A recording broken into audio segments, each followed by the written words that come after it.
सो भाई सुबह के हो रहे हैं 8:30 और आज थर्सडे और मैं भाई खड़ा हूँ एज़ यूजुअल KTM के बाहर, KTM बग्गा बजाज, क्योंकि भाई सर्विस कराने आया हूँ। और सबसे पहले इसलिए आके खड़ा हो गया हूँ 8:30 बजे ही, वैसे तो खुलता 9 साढ़े 9 है, पर 8:30 बजे आके इसलिए खड़ा हो गया हूँ कि पहली बाइक लग जाए। और एज़ यूजुअल कोई है ही नहीं बाइक और पहली लगी हुई है अपनी, क्योंकि काम ज़्यादा है। मैंने सोचा क्लच असेंबली भी चेंज कराने का, बट देखते हैं क्लच असेंबली का।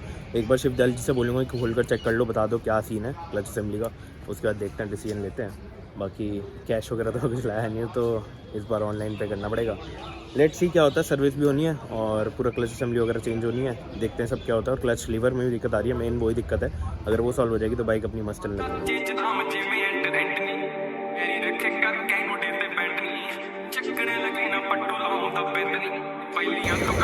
भाई वॉश हो चुकी है बाइक, पूरी एकदम चमक रही है, अब जाएगी सर्विस के लिए यहाँ पे। फ़िलहाल बाइक लग चुकी है अपनी सर्विस होने, और बाइक कह रही इंजन ऑयल में जलने की स्मेल है बिल्कुल ही। तो कह रहे हैं कि क्लच असेंबली गई भी है, और वही मुझे डर लग रहा था क्योंकि बीच बीच में चलने पे ना इसमें स्मेल आ रही थी जलने की। तो अभी ये तो ऑयल तो पूरा सड़ा हुआ निकला है बिल्कुल। हाँ, तो मेरे ख्याल से 5-6 हज़ार तो चली गई थी, अब सर्विस हो रही है। अभी इंजन ऑयल ड्रेन हुआ है, नया डलेगा। और क्लच असेंबली एक बार खोल के चेक करोगे या मतलब गई तो गई? अगर डालना है तो फिर बोलूँगा। नहीं, डालनी तो है ही, वो तो मैं डिसाइड करके आया था। मेरा ये था कि आपसे पूछूंगा कि आपको पता चल जाएगा ना डालनी नहीं डालनी। तो भाई क्लच का काम है, और क्लच मैंने जो बाहर से डलवाई थी कस्टम, उसका शिवदयाल जी कह रहे हैं कि वही दिक्कत है कि बाहर से बनवाई है। बट ये है, अब दिक्कत आ रही है कि जो कंपनी की है वो मेरे को शॉर्ट पड़ रही है, क्योंकि मैंने आगे से बाइक ऊंची कर रखी है। तो भाई यही सब लफड़े हैं, जब आप काम कराते हो ना बाइक में, तो थोड़ा ये सब है, दिक्कत है। तो अभी इंजन ऑयल डलेगा फ्रेश एकदम, और मैं डलवाता हूँ जनरली कैस्ट्रॉल का, एक बार यूज़ कर चुका हूँ, अच्छी क्वालिटी निकली थी। तो अभी यही डलेगा कैस्ट्रॉल का। और बोतल अगर मैं दिखाऊँ तो ये वाला डलवाता हूँ मैं, 10W40। इसकी आधी बोतल ये रही, एक बोतल नहीं मंगवा ली थी, और अगली बार 10W50 डलवाऊँगा, क्योंकि उसकी क्वालिटी कह रहे हैं थोड़ी ज़्यादा रिफाइंड आती है। भाई ये पूरा जला हुआ ऑयल है, और ये जो बाहर का वो होता है वो है। तो ये खुल गया अब, और देखते हैं अब क्या हाल है इसका क्लच का। वैसे बाइक चली है 45,000 किलोमीटर्स, बट थोड़े टाइम से क्लच लीवर में दिक्कत आ रही थी, तो इसलिए हो सकता है कि उसकी वजह से भी बहुत ज़्यादा हार्म हुआ उसको। ये प्लेटें जल गई हैं अच्छा, बिल्कुल। ये क्लच केबल वगैरह हार्ड होगी या भीड़ में ज़्यादा गाड़ी चल रही होगी, इस वजह से बिल्कुल एकदम। तो इसमें पता कैसे चलता है ये मतलब जल ये गई है? मतलब ये काली पड़ गई, एकदम हीट होके चिकनापन हो गया, और ये जो क्लच प्लेट्स हैं एकदम काली हो गई हैं, अच्छा, जैसे कोयले जैसी होती है, जल जाती है लेदर, वैसे हो गई है। तो ये अगर नई वाली जो होती है वो एकदम सिल्वर सिल्वर टाइप ये दिखती है? एकदम स्टील प्लेटें स्टील की तरह, और क्लच प्लेटें आपकी बिल्कुल कॉर्क सही दिखता है। तो अब ये ये देखो, आपके हिसाब से कितनी गई हुई है? ये पूरी ये 100% पूरी गई हुई है? 100% गई है। तो इसकी मतलब वजह से गियर वगैरह में भी दिक्कत, पिकअप भी एकदम। आप पिकअप तो मेरे को लग रहा है कि लंबे टाइम से इसकी हाँ, थोड़ी हालत टाइट है, नहीं, मतलब जब खींचता हूँ ना तो आवाज़ ज़्यादा बना रही है, हाँ हाँ, पर बाइक इतनी भाग नहीं रही स्पीड है। नहीं ले रही। हाँ, भाग नहीं रही होगी। तो वही मेरे को लग ही रहा था। यही है। तो अब इसमें हाउसिंग किसको कहते हो आप? हाउसिंग आपका ये है। अच्छा, ये पूरा पूरा हाउसिंग हो क्लच गई। असेंबली आपका ये कंप्लीट है। ये पूरा क्लच असेंबली है, ठीक है, जिसके साथ क्लच प्लेट भी आएगी, ठीक है। ये क्लच प्लेट्स हो गई ना अपनी? हाँ, ये ये क्लच प्लेट प्रेशर ये प्लेट हो पूरी गई। हाउसिंग के साथ जो ये सब कुछ लग के इसको क्लच असेंबली बोलते हैं हाँ टोटल। हाँ हाँ। तो ये जो है, अगर ये सिर्फ ये प्लेट चेंज होती हैं तो 4,000 तकरीबन का खर्चा आता है। हाँ, clutch plate pressure plate plus एक ये चेंज होगा सेंटर क्लच। अच्छा, बाकी हब क्लच वगैरह ठीक है, हाउसिंग ठीक है अभी। हाउसिंग ठीक है मेरी। हाँ, हाउसिंग ठीक है। दिक्कत कहाँ आ रही है? दिक्कत अभी इस पार्ट क्लच में है में, और इसमें है? हाँ, इसमें है। अच्छा, ये भी सेम रहेगा ना? हाँ, ठीक है, तो अब ठीक ये है। चेंज होनी है हाँ, प्लेट्स। ये चेंज। बाकी कोई दिक्कत देख लो बाकी ये कोई सब बाकी दिक्कत पार्ट में। नहीं, नहीं, कोई दिक्कत नहीं। तो भाई ये है एक जो मोटा खर्चा होता है। तो अब जब सिर्फ प्लेट चेंज होनी है तो वही 4,000 कुछ का जो आप खर्चा बता हाँ रहे थे वो हाँ, आएगा। लगभग इतना ही आएगा। तो भाई ये प्लेट्स प्लेट्स का खर्चा है, वैसे लेबर अलग हो जाती है। तो पर मेरे को ये खुशी है कि मेरी हाउसिंग सही है। तो मुझे जो लग रहा है कि अपना जो क्लच लीवर के हिसाब किताब चल रहा है ना थोड़े टाइम से, ये उसी के बाद हुआ है। क्योंकि 30-35 हज़ार तक सही चल रही थी बाइक, हाँ हाँ। उसके एक बाद से जब तक। एक क्लच मॉडिफिकेशन, जो क्लच हार्ड है, इसकी हाँ, वजह से ही ये हुआ है। वायर की वजह से पंगे हुए हैं मेरे को लग रहा है। क्योंकि लंबे टाइम से, मतलब मान के चलो 1,000-1,500 किलोमीटर से ये थोड़ा अजीब क्लच पे ही चल रही है। हम्म।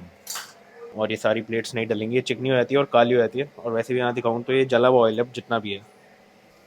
तो भाई ये नई क्लच प्लेट्स, फर्क कैसे पता चलता है पुरानी और फोर्क उसमें? फोर्क देखो इसको, लेदर।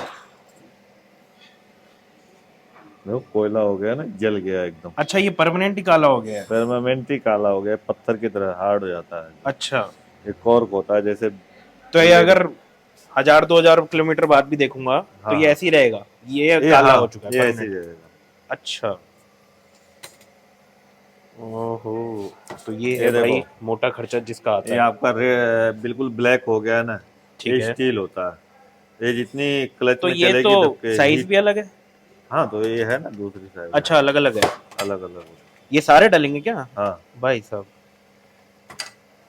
अच्छा ये सारे खत्म हो चुके हैं। अच्छा एक ये डलता है फिर एक और डलती है, हाँ ऐसा हाँ सीन हाँ होता है ना? हाँ हाँ तो भाई ये है पूरा जिसका खर्चा मोटा है कि ये जैसे कल मैं किसी की वीडियो देख रहा था तो हाँ वो बोला कि अगर आप दो दो दूसरे या तीसरे गियर पे ज्यादा हाँ। आरपीएम पे चलाते हो हम्म। तो उससे भी क्लच का इशू आता हाँ, है। ओवर हीटिंग होती है ना, फिर एकदम एक ही गियर में चलती है गाड़ी, खींचती है, लेकिन क्लच नहीं खराब होगा।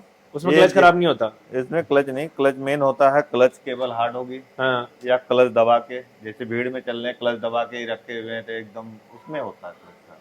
तो वो अब जैसे अगर क्लच पूरा छोड़ के चला रहे हैं हाँ तो पर कोई हाई नहीं, आरपीएम पे चला रहे हैं तो हाई उसमें पे इशू कोई आता है? दिक्कत उसमें नहीं, इशू तो आएगा। इशू नहीं आएगा ना नहीं उसमें। फिर ठीक है। ये एक डाउट था मेरे को क्योंकि मैंने कल किसी की वीडियो देखी थी, उसने कहा था कि ऐसा सीन होता है कि आप हाई आरपीएम पे चलाओ दूसरे तीसरे गियर पे तो क्लच असेंबली पे दिक्कत आती है। तो ये ऑयल की क्लीनिंग चल रही है, जो अंदर जला हुआ ऑयल है सारा।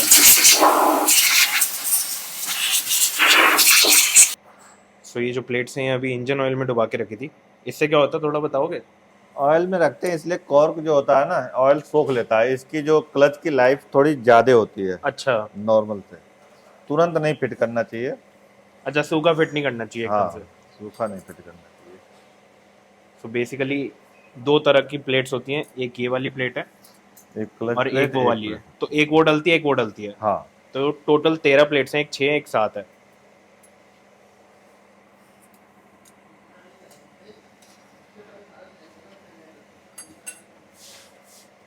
और इसके बाद ये भी चेंज होता है क्योंकि जब हम क्लच दबाने पे प्रेशर बनाता है ना ये। हाँ प्रेशर बनाता है, और ये जो है कट जाता है, अच्छा। सीट जो है।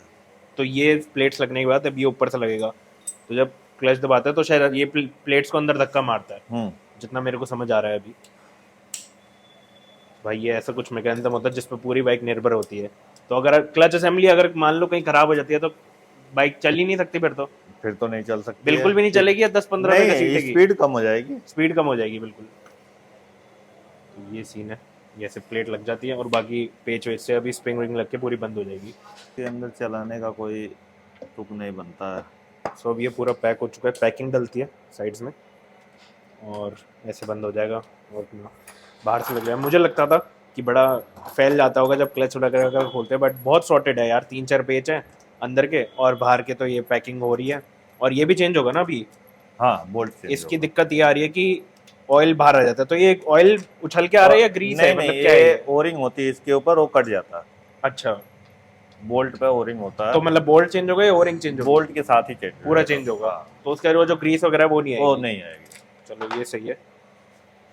बाकी क्लच हो गया, अभी इंजन ऑयल वगैरह डलेगा पूरा, और कूलेंट भी इस बार पता नहीं कैसे पूरा ही खाली हो गया बिल्कुल ही। तो जैसे हर 5,000 रुपये सर्विस कराता हूँ आपको पता ही है, तो आप कह रहे हो कि मैं इंजन ऑयल टॉप अप करता रहूँ, बिल्कुल। तो कितने पे करूँ, मतलब तकरीबन जैसे आज सर्विस करा ली 2000 किलोमीटर बाद चेक कर लेना चाहिए। अच्छा तो यहाँ से देख के पता चल जाता है? हाँ, विंडो से पता लग जाएगा। अभी जैसे ये खाली है इसलिए वो सफेद हाँ। सफेद दिख रहा है ना।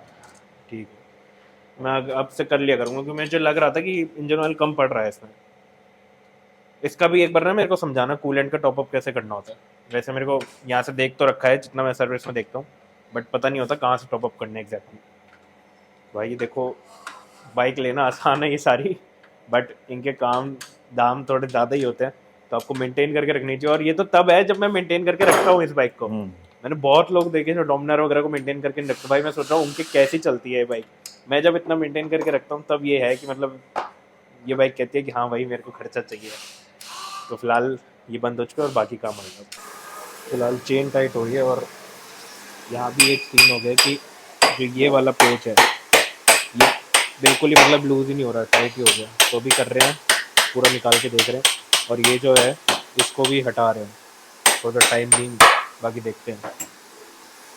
और एक और काम है कि उधर का चेन स्लाइडर होता है एक, जो आपकी ना चेन को पीछे के झूला में, तो इस पे से लग ताकि टकराए नहीं चलते हुए, तो वो करता है मदद दूर रखने में।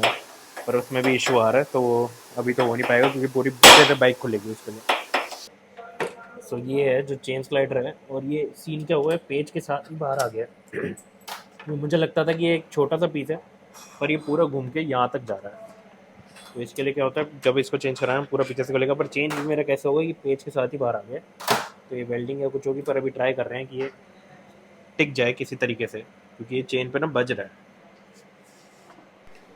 सो जो करोल बाग से कस्टम केबल बनवा के लगवाई थी 3 इंच लंबी, भाई उसके इफेक्ट्स इतने हैं कि उसने क्लच एक तो हार्ड चला है मेरा, प्लस कुछ हेल्प उसने करी नहीं। तो अभी ड्यूक वाली केबल ही डाल रहे हो, पहले डालते थे, बट उसका जुगाड़ देखेंगे क्या हो सकता है, क्योंकि आगे से जैसे बताया मैंने लिफ्ट कर रखी है शॉकर एक्सटेंडर डाल के, तो उस वजह से केबल छोटी पड़ती है सारी मेरे को। तो अभी जो केबल शिफ्ट दयाल जी निकाल रही है, ये 3 इंच लंबी है, पर ये दिक्कत कर रही है मेरे क्लच में। क्लच बिल्कुल ही मतलब ऐसा बकवास चल रहा है, मन ही नहीं करता बाइक चलाने का। तो ये सीन है। अभी ड्यूक 390 की क्लच केबल आ रही है, देखते हैं उसका क्या सीन हो सकता है। फिलहाल ऑयल फिल्टर ये शायद रह गया था, वरना उसी के साथ रहता जब इंजन ऑयल वगैरह डालते हैं ना, तो ऑयल फिल्टर डाल रहा है। और मेरे को सीट भी पूछनी है, क्योंकि सीट जो मेरी है अपनी कुशन, वो प्रॉब्लम कर रही है। तो इसका हो चुका है 2 साल हो गए, इसका टाइम पूरा हो चुका है। इसमें जो धागे हैं, ये धागे भी धागे से अंदर जाता है पानी, देखो धुल के आई है, तो ये पानी कैसे इसमें से लीक हो रहा है। तो स्टॉक सीट पे वापस आ जाऊंगा, उसके बाद देखते हैं भाई कैसे चलती है। बम बम का ध्यान तो रखना, पर वो और परेशान कर रही है। तो अभी सीट भी इधर पूछता हूँ, अगर इधर नहीं होगी तो फिर बाहर से देखता हूँ, अगर बाहर से मिल जाए। ਚਾਲੀ ਤੇ ਮੱਠੀ ਰੱਖਦੇ ਸਪੀਡ ਗਾਣੇ ਗੱਡੀਆਂ ਚ ਚੱਲਦੇ ਰਿਪੀਟ ਲੋਈ ਕੰਡੇ ਆਉਂਦੇ ਬਾਡੀ ਛੱਡਦੀ ਆ ਹੀਟ ਸਿਰ ਹਿਲਦੇ हो गई और अब खा रहे हैं मैगी। और पीयूष आ गया था, इसको टायर पता करने थे बाइक के, तो कॉल करा बट कॉल उठा नहीं रहे। तो मैंने तो करोल बाग से लगवाया था, इसको पता ही नहीं था मैंने करोल बाग से टायर लगवाया। तो कोई बात नहीं, सैटरडे को जाएंगे टायर के लिए। फिलहाल सैटरडे थर्सडे क्या बोल रहा हूँ, क्योंकि वीडियोस तो मैं शूट कभी कर रहा हूँ, आखिर कोई और महीने में रहे, ये आप देखेंगे 1 महीने बाद, अलग महीने में। अभी तो 2022 का वीडियो पड़े मेरे पास जयपुर के, वो भी डाल रहे। तो बेस्ट तो अब डाल रहा हूँ सारे। फिलहाल मैगी खाता हूँ, सुबह से बहुत भूख लग रही है। और सर्विस में मैंने AMC ले ली थी, 1533 रुपये की AMC थी बजाज की। तो उस वजह से थोड़ा पार्ट्स पर डिस्काउंट मिल गया, लेबर पर डिस्काउंट मिल गया, और जो सर्विस चार्ज होता है वो भी फ्री हो गया। 590 का सर्विस चार्ज था, तो 1100-1200 रुपये आज ही बच गए थे। मैंने कहा यार कर दे AMC, और 2 सर्विस में और सर्विस चार्ज बच जाएगा, तो AMC से जितने भरे उससे ज़्यादा का ही फ़ायदा उठा लूँगा। बाइक अपनी पूरी तैयार हो गई और सीधा क्लच पे उठ रही है। अब पहले तो बिल्कुल डेड थी, सिर्फ आवाज़ और वाइब्रेशन थी बाइक में, वो वाइब्रेशन भी कम हो गई है बहुत। बस मैगी खाते हैं। सही है तेरे हाल चाल? बाइक बढ़िया चल रही है? हाँ भाई डीकैल्स खराब हो गए। हाँ डीकैल्स पता नहीं, वो एक तो साले रात को हुए थे, वो मेरे को तभी थोड़ा सा शक लग रहा था कि वो रात को हो रहे हैं ना, बेकार हो गए। वो होगा ड्रामा उसका कुछ। के तो उतर चुके हैं, जो अंडर बॉडी लगे थे वो आधे आधे उतर चुके हैं, तो बाकी ना उतरे ना, मैंने काट कर ही अलग फेंक दिए, आधे आधे डीकैल्स चिपके हुए नीचे, और आगे वाली साइड से भी उतरने शुरू हो गए। टेल टाइट भी तोड़ गई, टेल टाइड ही उड़ गई, और जो साइड के भी डीकैल्स है ना, उनमें भी हल्की हल्की हवा, वो अंदर हवा आ रखी है उनमें। भाई ये रहता है, आप कभी भी रैप कराओ डीकैल्स कराओ ना, ये पता नहीं मतलब अब सब गारंटी लेते हैं, अरे नहीं उतरेगा 1 साल किया, पता नहीं क्या सीन रहेगा। वैसे 1 साल का बोला था ना, 1 साल तक चलेगा। हफ्ता नहीं चला भाई, हफ्ता नहीं चला, ये तो है। और बेचारा बाइक भी नहीं दिलवा पा रहा भाई। मैं धुलवा भाई, उस पर इतनी मिट्टी चढ़ी हुई है घर पे। वही तो आप देख, आपको अगर मैं फोटो भी भेज दूँ ना, तो आप भी बोलोगे भाई या तो इसको रख ले या तो बेच दे। वही है। तो यही है भाई, सुबह से थक गया, और सुबह में 8:30 बजे आ गया था कि भाई साला यहाँ पर सबसे पहले बाइक लग जाएगी, और मेरे पास बाइक ही नहीं आई अभी तक। ये 1:45 हो रहे हैं, बाइक एक भी नहीं आई अभी तक। मेरी अकेली बाइक हुई है, और बाकी पुरानी बाइक लेके बैठे हैं, तो वही वो सर्विस कर रहे हैं। फिलहाल भाई खाते, ज़्यादा बात नहीं करते। ਚੋਦੇ ਰਹਾਂ ਜਿ ਦਿੱਤੇ ਕੰਡੇ ਕੱਢਨੀ ਅੱਖ ਦੇ ਇਸ਼ਾਰੇ ਨੇ ਰੱਖੇ ਚੰਡਨੀ ਆਏ ਸਾਲੇ ਆਉਂਦੀ ਗਾਣਿਆਂ ਦੀ ਪੰਡਨੀ ਰੱਬ ਸੁੱਖ ਰੱਖੇ ਕਿਸੇ ਤੇ ਡਿਪੈਂਡ ਨਹੀਂ ਆਓ ਚਰਚੇ ਚ ਨਾਮ ਜਿਵੇਂ ਟ੍ਰੈਂਡ